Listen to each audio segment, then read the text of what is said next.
Welcome to this lesson on ratio data. This is a fundamental concept in statistics and probability, representing the highest level of measurement precision we use in data analysis. Today, we are going to explore what makes this data type unique, specifically focusing on the concept of interval with a true 0 point. To understand ratio data, we first need to see where it fits. In statistics, there are 4 levels of measurement. Nominal data is just labels. Ordinal data adds order. Interval data adds precise spacing. And finally, at the top, we have ratio data. This is the most complex level because it contains the most information about the variables we are measuring. So, what exactly is ratio data? It is a type of quantitative data that shares all the characteristics of interval data. This means it has an order, and the distance between values is equal. However, the defining feature that sets it apart is the existence of an absolute or true 0 point. This addition changes everything about how we can analyze the numbers. The concept of true 0 is the heart of this topic. When we say a scale has a true 0, we mean that the value 0 represents the complete absence of the variable being measured. If you measure 0 kilograms, there is no weight. If you have $0, there is no money.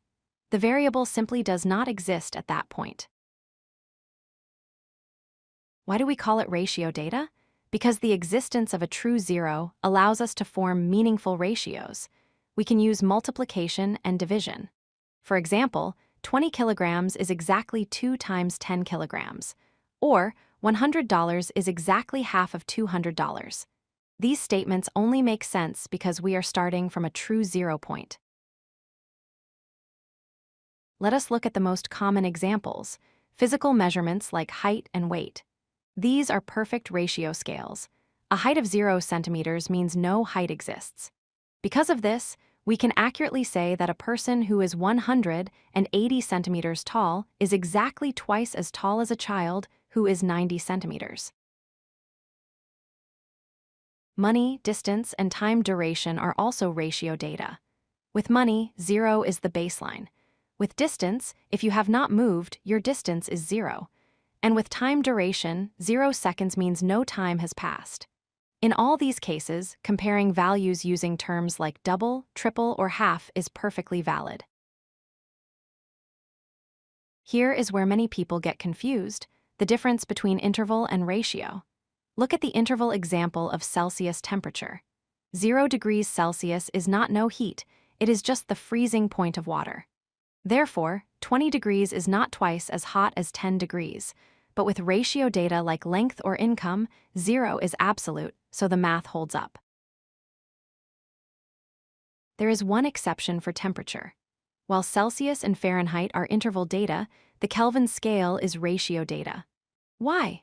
Because 0 Kelvin is absolute 0, the theoretical point where all thermal motion stops. Because it has this true 0, scientists can say that 200 Kelvin has twice the thermal energy of 100 Kelvin.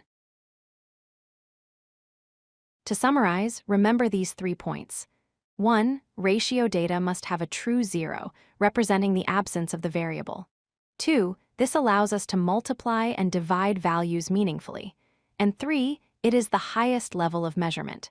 Mastering this concept is crucial for choosing the right statistical tests for your data.